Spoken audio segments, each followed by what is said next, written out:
Have you ever made New Year's resolutions?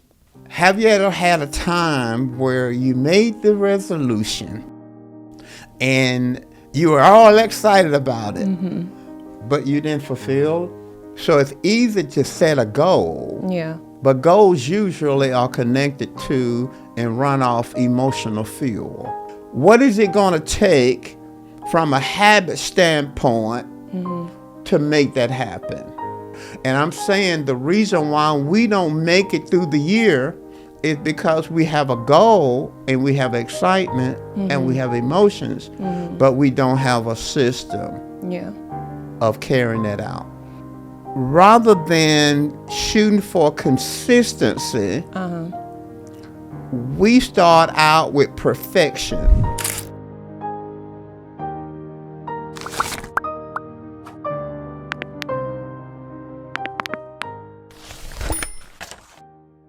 Hello, I'm Mike Moore, and this is the How to Win podcast. We're so happy to have you, and remember, these podcasts are about helping you to win in life. Hey, Tiffany. Hey. Got Tiffany here with me. We're in a new season. A new season, a new year. New year. Did you have a good break? Had a great break. It was wonderful. We took some time off, and we took some time off from our podcast, and then some personal vacation time, and it was great. You got some exciting things happening this month. I got some exciting things happening this month. I am beginning a seed of a coaching and mentoring program. Yes. How are you feeling about it? I'm excited about it. God spoke to me. Man, this new year, oh my goodness, there's so much I'm excited about.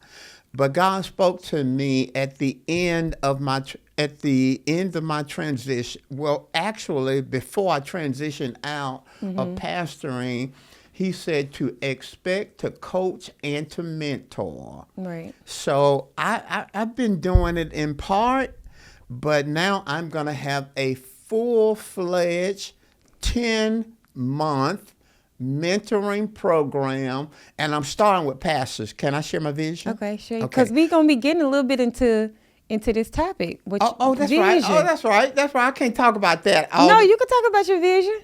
Listen, my vision for the mentoring program is to begin with pastors and continue to talk to pastors. It's going to be a 10-month program where we're going to have a group virtual teaching, and then I'm going to do one-on-ones with each one of them, and I'm dealing with spouses. I'm dealing with the husband and the wife, and it's going to be really exciting. Okay. So I get a chance to share all that I've learned. Then I'm going to move from pastors. I'm going to continue with pastors, but I'm going to add mentoring leaders across the board. And then my final goal in mentoring, I want to have a school of leadership. Oh, nice. Well, we're going to have churches send their leaders in, and they go through our program, and then we send them back to their churches. It's going to be amazing. Okay, you used a word that's going to take us into our topic. I can't wait. Okay, so we're talking about vision that lasts, seeing beyond January. And the reason why we chose this topic is because a lot of times people have the excitement about the new year, but then the vision and the goal dies, right? So you just used the word. You said your goal is to eventually have a school, right? Right. So this takes me into my question. Give me your question. Is there a difference between a vision and a goal? Yes. And if it is, what is the difference? Okay, Because you said that your goal is to have a school. To me, I would think that that's a vision. Okay. I'll explain it to you. Okay. My ultimate vision is to have a school, a literal school where we develop leaders. We coach and we mentor leaders. Okay. It's a part, that vision was what God put in my heart to expect, to coach, and mentor. But a goal is a target. It's a measurable target. Okay. that helps me to get to my vision or complete my vision. And so I'm starting, my first goal is to mentor pastors and their wives. Okay, so I always looked at vision and goal as your goal is the destination. Your vision is the destination. And your goal is the roadmap or the steps to get to that destination, right? Right. So for you right now, you feel like your goals or your steps, your roadmap to the long-term vision is the mentoring program that you're doing now. Right. Okay, it's for pastors. Yeah, and my vision is so huge. Okay. Because the mentoring and coaching of leaders is one side of it, and the other side of the vision is a worldwide ministry to the body of Christ. Okay. And so you feel like what God has told you now to coach and mentor is the roadmap for you for your long-term vision. Right. Okay. And see, we'll talk about this too. Our destiny journey is seasonal, okay? So God walks us, has a destiny plan for us. We call it purpose. Okay. And that plan is seasonal. For example, for 42 years and 8 months, I was in a season of a local pastor.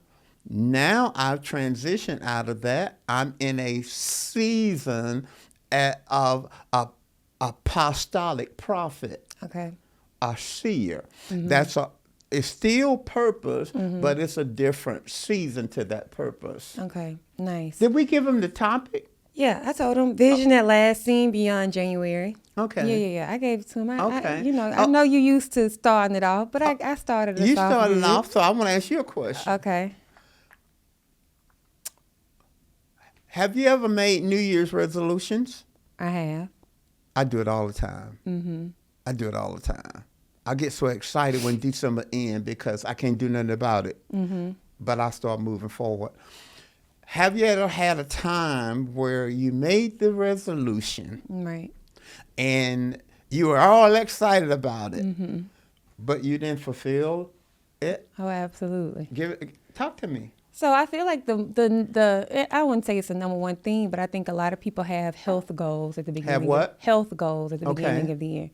So in the past, I've had times where I'm like, this is the year, new me, new body, and I'm going to lose weight by this month or this time. So I've had that goal of like weight loss. And the thing about it is when it's getting cold and the times change and it's darker, that motivation starts to wind down a little bit. It's easier to run when it's warmer. Yeah. So for me, I just feel like it was really understanding the why behind it and not necessarily being so excited and super excited about it. So when you think about like the new year, most people are excited about it, but then they kind of lose that momentum around February. Why do you think that happens to most people? Well, can I use an analogy? Think of two cars, C-A-R-S, cars. You got a gold car, and it runs on something, and then you got a system car, and it run on something. And I think what happens is often we set goals. Yeah. And really, at the beginning of the year, if you think about the goals, and I've done it, I'm going to not eat this, and I'm not going to do this, and, I'm going to do this, and I'll read so many books, for the year. And I've done it. So it's easy to set a goal. Yeah. But goals usually are connected to and run off emotional fuel. Okay. We real hype, and stuff like that. But several weeks later, that goal and the motivation tend to evaporate if you don't have some kind of system to carry out your goals. So you're saying creating something that even when you don't have the motivation or the energy to help you remember the why for your vision. Remembering the why is a big part of it, and I think it's a major part of it. Mm-hmm. Reviewing in the process during the year, keep reviewing why you established the vision. Why? Go back to it. And I think it's important to write stuff down. I think you need to write it down and make it very clear what the destination is. What do you want to achieve? What do you want to build? Where you want to go? Okay, you write that down. And I think you have to review that. Yeah. I think you have to constantly review it because there was a reason why you said you decided you wanted to do that. There was a reason why, and sometimes we lose sight of that why, and we need to. But that's only one part of it. Okay, when we talk about a system, we're talking about a process. Yeah.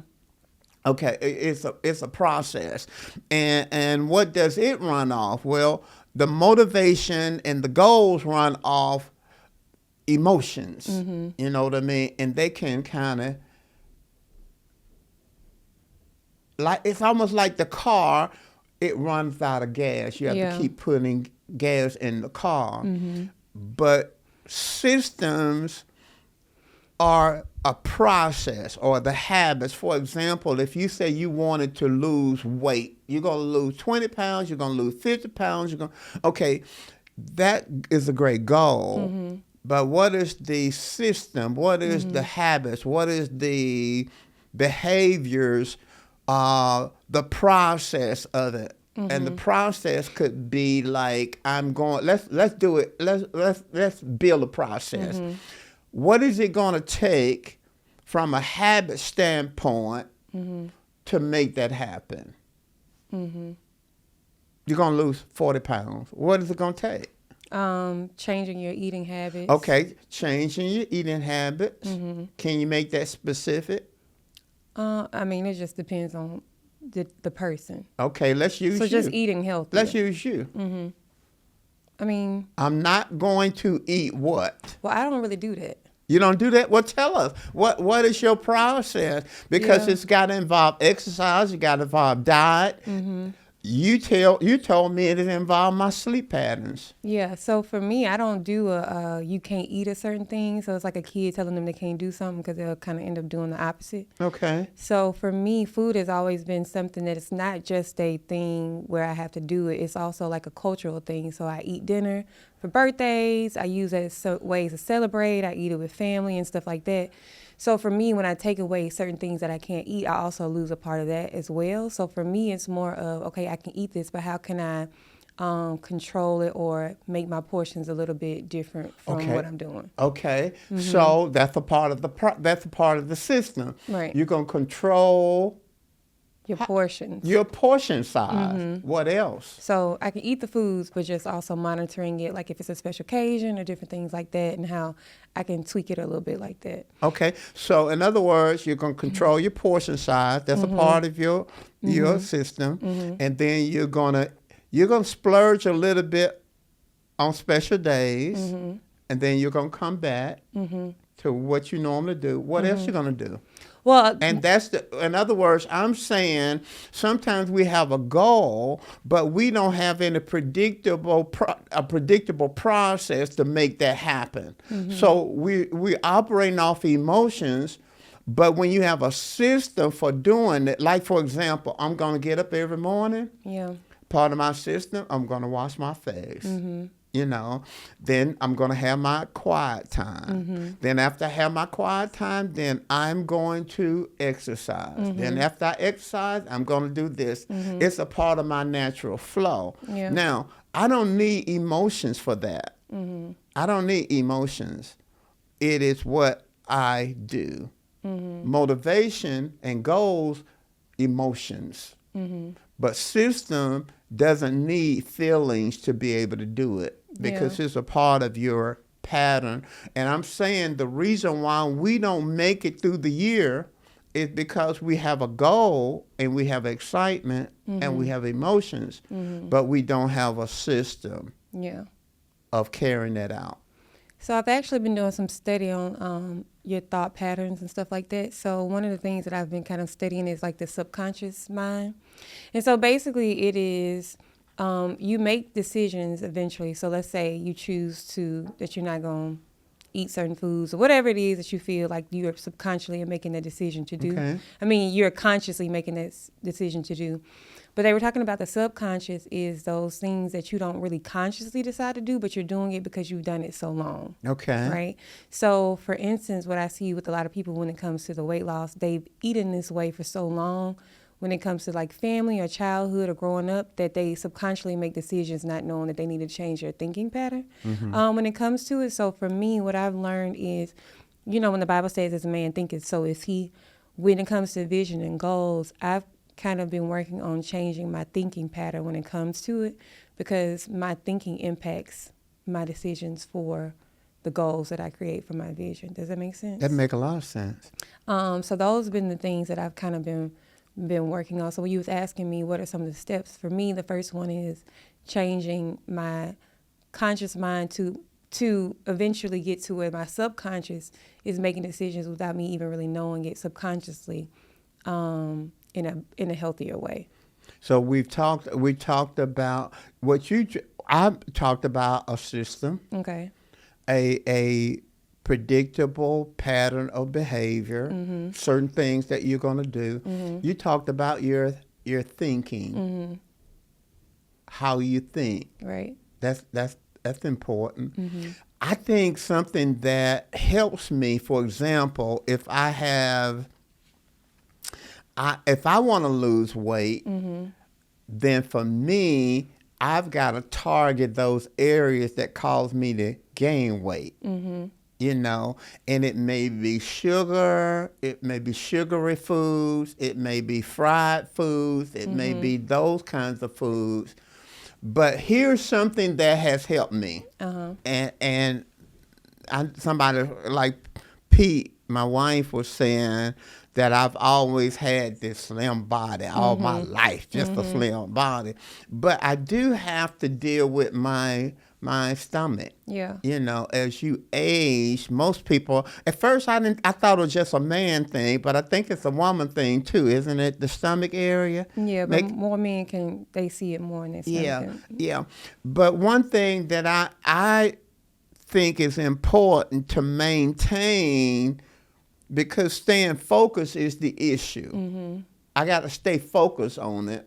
So we talked about system, we talked about thoughts, we talked about reviewing the why, okay? I think sometimes we, rather than shooting for consistency, we start out with perfection. And I think that's a mistake. I think we should target consistency, not perfection. Because anytime you have a vision and you're trying to go somewhere, even if you have goals, you tend to drift. You know what I mean? There's going to be a dip in your motivation because you're not going to be as excited as you were in January. Right. It's going to be a dip in your motivation, but there's going to be a drift too. And I think we need to embrace the fact that we may drift off a little bit. But rather than just quitting because we drift, why not just pull back, okay, and change directions and keep moving. Yeah. Because the issue is not that you perfectly did everything that you set out to do. You hit all your targets, all your deadlines, everything. No, if you drift and you miss it, then you get back on track. Yeah. And you just keep going. So you end up being consistent, but you're not necessarily perfect. Okay. So you talked about the excitement. You talked about refocusing and different things like that. So let's say you have a goal in January, you're starting it off, but then let's say around the middle of the year, it starts to feel a little slow and you kind of lose the focus. You're saying to do what when that happens? I'm saying that you gotta always be reviewing your why. Okay. I'm saying that you have to evaluate your systems. Mm-hmm. If you losing steam along the way, then you've adjusted something that you were doing. Yeah. So you got to go back and you gotta decide, okay, what actions were I taking that was moving me toward my goal? What has happened that is taking me away from my goal? What can I do better right now? So I just think that you have to be evaluating along the way. It's something else we hadn't talked about, though. I think that it's good to have some sense of accountability. Yeah. But that can be different flavors to it. It may be a coach. A life coach or Something like that. pastoral coach or something like that. Yeah, something like that. Or it can be a partner. It can be somebody that you're doing what you're doing with somebody else. Yeah. And sometimes it's kind of like if you go to the gym and you get on a treadmill and you see somebody on the treadmill right next to you, they just going with it. It tends to motivate you. It's not that you're competing with them, but they are motivating you. So I think having somebody else along the journey with you, I think is important. Okay, so I want to talk to you. We talked a little bit about like what to do to stay consistent. I want to go back into the actual creating the vision of something. How do you know if the vision is from God or is it from pressure from societal things or pressure from what you feel like you're supposed to be doing, right? So I'll give you an example. Your vision could be to grow spiritually because that's something you feel like that's what God wants you to do, right? But then you have some people who feel like I need to grow spiritually because I feel like God want me to do this. Does it make sense? Like it's like I feel like I have to do this in order to achieve a relationship with God versus me wanting to have a relationship with God. So I guess my question is, how do you know if a vision is from God or if it's just from like a comparison type of thing or pressure from being something because you're obligated to be something? So for instance, in my case, if I make it personal, a vision, people can be confused between a vision of, oh, I feel like God has called me to be a wife and to be a mother. That could be a vision from God. But then some people feel like that's pressure because society says you need to do this in order to be womanly. Does that make sense? Right. So how do you know the difference between the two? I think if we look at a vision from God, it's going to be scriptural based.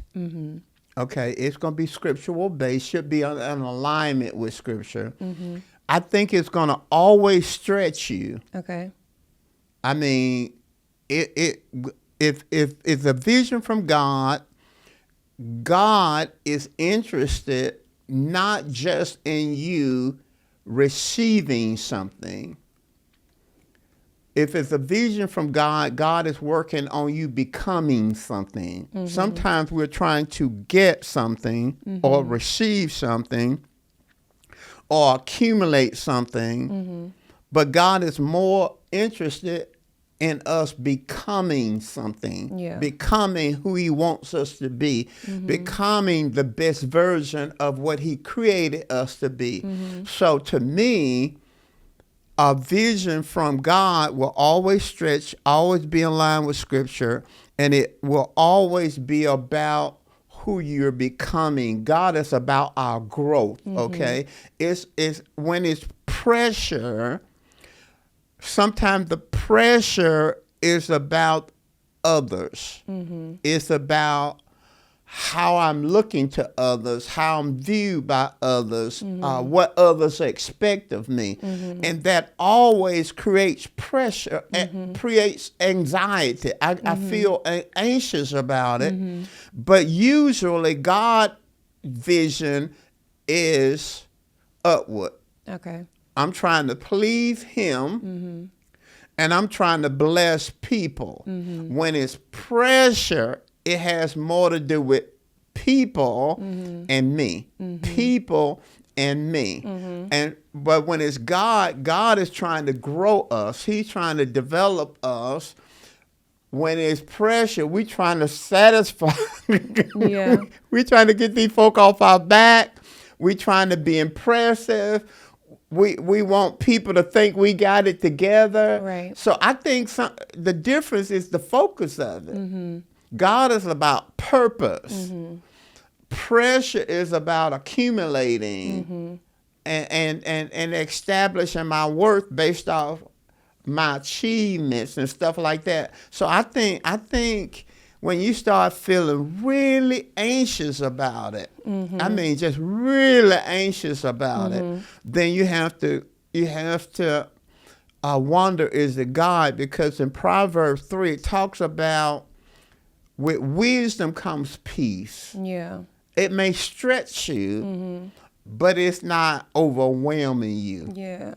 There's a difference in being overwhelmed and being stretched. Now because we're gonna be talking about next week how God measures success, and so I think that this is kind of like a good leeway. So make sure y'all check out next week's lessons on how God measures success. But it kind of makes me kind of go back to the you answered the question because there's a pressure thing, but I feel like society makes pressure for a lot of people, right? So for a man, the goal of what a successful man looks like is this, and this. And we're going to talk about that. Right. And so I think in our next session, is it? Yeah, in the next one. And then so I have a friend who is kind of dealing with it. I don't even know if they know that they're dealing with it, but they're trying to live up to the pressures of what friends around them are currently, are living in life. And so you have those pressures, and I guess it goes back into that thinking process of you subconsciously making decisions and not necessarily being aware of it. So how do you, again, at that point, not get anxious or feel that pressure? Because you talked about God's vision gives you calmness and peace when you're trying to measure it to certain areas of success. Does that make sense? And it can be difficult because it can be difficult to decipher it. But here's the way I look at it. God's vision is vertical. You know what I mean? It's me and God and what he wants of me. Yeah. What he wants me to be, what he wants me to do. The pressure is usually coming horizontally. You know what I mean? And you brought up something that I think will help us to determine it, distinguish it. For example, you said your friend. Now we're getting over into comparisons. Right. And the moment you get over into comparison, you're comparing where you are, where someone else is, or what they have, or what they've accomplished, and you're comparing it. That's not God's vision. Yeah. Now or you may have lost the focus of your God's yeah. vision. See, now you're turning this way, and you're horizontal. Yeah. But when it's God, it's up here. I'm looking up, and the beauty of walking with God is God knows what you can do. Yeah.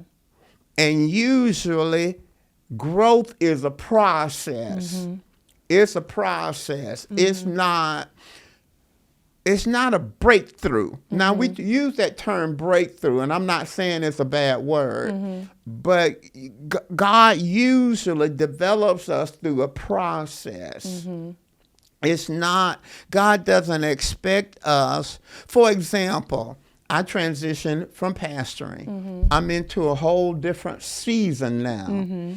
But that's the process. It's a process. I'm learning this season. I'm learning, okay, what does God want of me this season? And I don't feel any pressure from him. I really don't feel any pressure from him. Now, if I start looking and I start looking at somebody else's podcast and listening to what they're doing and how they're doing it, you know, and their likes and all that, their posts and all that, now, I should look to motivate me. But if I'm looking sideways and it's depressing me, I'm feeling negative about where I am, then I shift it from God's vision to my own ambition. It's not God's vision. It's ambition. Now I'm trying to be like or trying to be where somebody else is. And you have to really stay focused. And sometimes we all shift like that. Yeah. You know, we all shift like that. I remember years ago when I was young in ministry and my father in the faith, Dr. Fred Price, and he was doing all these things, man. He was just doing all this stuff, you know what I mean? And I'm feeling like, dog, you know, I'm feeling like a nobody. You know, I'm a nobody. Well, that wasn't God telling me I was a nobody. That wasn't me focusing on, because, see, you can be successful and not be where somebody else is. Yeah. But it's focus. It has a lot to do with your focus, who you're concentrating on, who you're trying to please, and naturally we'll want to be successful. And that's the pressure. We want to be successful. All right, so let me, because we only have a few minutes left, but I want to go back into... We only have a few minutes? We just got started. We talked about when a person creates the vision or create goals to help them reach the vision. But let's talk a little bit about a person who they have the vision, but they have what they call the goal fatigue or the roadmap fatigue. So the road to the vision, now they've entered the area of fatigue. So when you think about Sarah, you think about Abraham, they had the vision, but they were fatigued in the wait. So speak to those people, or what would you say, or encourage a person? It's another year. Their vision still has not been established. The vision still has not been accomplished. And now you have this fatigue of like, okay, we're into another year, another thing, trying to start it over. Do you think that that's something that we should constantly be trying to restart over, or should we be changing our thinking pattern, or what do you do for that person who's in that fatigue area? That's a great question. And I think all of us fall into I call it a timeline trap. Okay. We have this timeline or deadline in our mind. Yeah. Okay. And even though we may not have written it out, we want to be somewhere by a certain time. Right. Okay. And when we're not there by a certain time, we begin to evaluate ourselves and grade ourselves. Right. You're not successful. Right. In fact, we go further than that. We say, you are a failure. Because you should have did it by this time. You should have done it by this time. Or it would have looked like this by now. It would look like this by now. Right. But that's a deadline and a timeline that we establish in our mind. Yeah. It wasn't something God said to us. It was something that we established in our thinking. Okay. So I would say to a person like that is get rid of your timeline. Just get rid of it. That's good. Because God is in eternal space where there's no time. Like God is not feeling any pressure whatsoever. Right. He's not feeling like. Or we also give God pressure of like, God really can't be outside of time because he has to do it in a certain way. We also give God and bring him down to our level of We bring him down understanding. into the time realm. Yeah. See, we're creatures of time, past, present, and future. Right. God stands outside of time. Right. He has no past. He has no future. He's in one big now. Yeah. Okay. He looking at us. We struggling with time, and he doesn't even. He Right. has no struggle. He feels no pressure Right. at all. But think about it. He's the one who established our purpose. And he did it in eternity past before we were born, before we got saved, before we got called, before we on the planet. He decided, this is what I want you to be. This is what I want you to become. And here we are in time, frustrated about something that he's already decided and not worried about. So we need to throw away our time. That's good. We need to get rid of our time. And then secondly, I said it earlier, but I want to reiterate with this question. God is more purposeful about who we're becoming. That's good. Who we're becoming. See, God is in a developmental program. Well, I was just about to say, because you said earlier that he's developing us along the process. Right. See, now watch this. Let's because we just got a few minutes. Okay, let's talk about this. Every major call in Scripture, people had to wait. Yeah. Okay, let's give you some illustrations. Joseph had dreams at 17. He was 17, and God showed him stuff at 17. Right. It was 13 years before it manifested. Right. David, scholars said, if you go to, I think it's 1 Samuel 16, if you go to the text, it says that Samuel anointed David to be king. Scholars say he was around 15 or from 15 or 16 when he poured the oil on it. It was 15 years later before he actually did anything. Right. Moses was called at 40. It was 40 years when Moses got started. Yeah. Okay. Jesus knew his call at 12. Remember, he in the temple. Looked at the past. Why y'all looking for people? 12. We don't get it. He was 12. Yeah. And he told me, don't you know I'm up there by up all the best? Can you imagine? That's weird. Megan, our granddaughter, she's not 12 yet, but she's close. She turned to Michael K. and said, don't you know that I must be about my father? Okay, it was 18 years later that he got started. Okay, so sometimes people won't even be able to grasp this, that I've just started in what God really called me to do. Yeah. And I'm 70 years old. Actually, 71. I'm 71, you know.